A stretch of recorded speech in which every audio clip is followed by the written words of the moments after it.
Hello again, this is Mike Wilson from Rare. We've taken questions from the Xbox Community Network and got answers straight from the Rare team, which include previously unseen prototype footage. Bring it on. Hi George, if you had 30 seconds to show how good Kinect Sports was, what would you show? Which sport and why? So if we had 30 seconds to show the best of what Natal Sports, Kinect Sports has changed. Okay, so if we only had 30 seconds to show the best of Kinect Sports, I would definitely show Party Mode, because I think that shows a wide variety of different sports. It shows a lot of kind of in and out gameplay. People can jump in, have a quick go, sit back down again, and it just shows the game off to the best. And there's a lot of humour in Party Mode as well. Do you have any plans for a Kinect Sports demo? We would like to do demos, and we probably will do some in the future. How we best do that, we need to work out with Microsoft. But at the moment we're concentrating on getting the game finished. Our testers are a lot thinner and fitter than they were at the start. We've done months of testing with hundreds of people, and so have Microsoft. I don't know if the testers have got fitter, but they've definitely been earning their keep. In fact, it's backfired because we can't actually push them around anymore because they're getting too big and strong. Hi Nick. So, any particularly amusing or interesting stories from development? No? Okay. What were the best and worst things about developing on Kinect? I think the best thing working with Kinect is just how new it was. We didn't know really what kind of game we were going to make with it. You know, it was literally a brave new world. We'd never seen anything like this before. So I mean, you can almost flip that around and say that was also the worst thing. It was pretty much just the unknown. We got no buttons, we didn't know much about biomechanics. We literally went off and started reading books published by manufacturers of gym equipment to try and look at, you know, how the body moves, what's comfortable, what wasn't comfortable. And that was a real challenge early on. Which was the hardest sport to develop for? I would suggest that the hardest sport, purely because of the complexity of the real sport, is football, or soccer as they say in the States.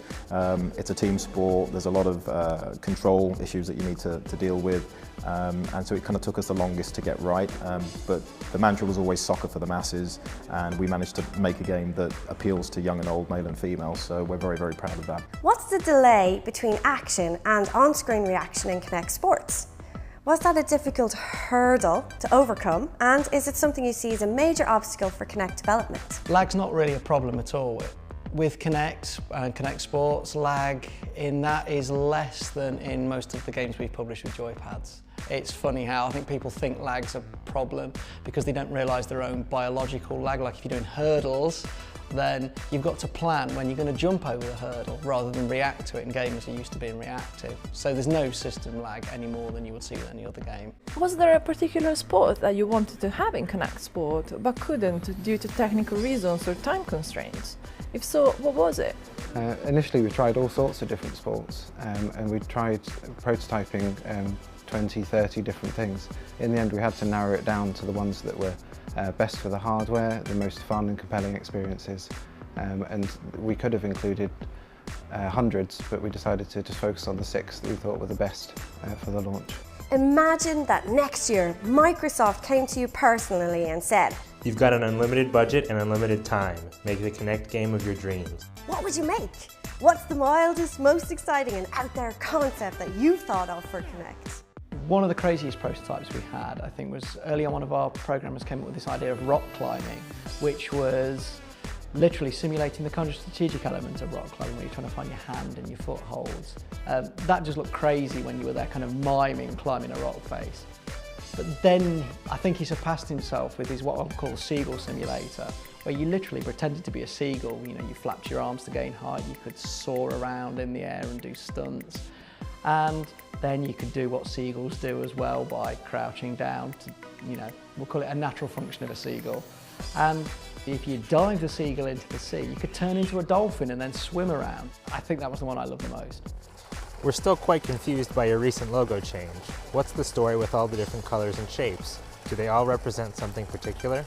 So we see the future of Rare is slightly more than beyond just games. Obviously our work with the avatars and the platform work we've done recently. Is that a bug?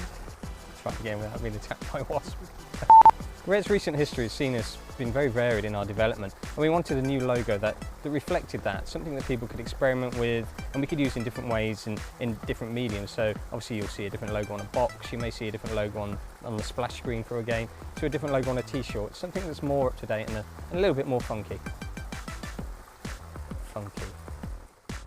Steve just can't help bringing the funk. That's it for now. We hope this QA has whetted your appetite for Connect Sports in November. Check out rare.co.uk for more sports related shenanigans. Bye for now.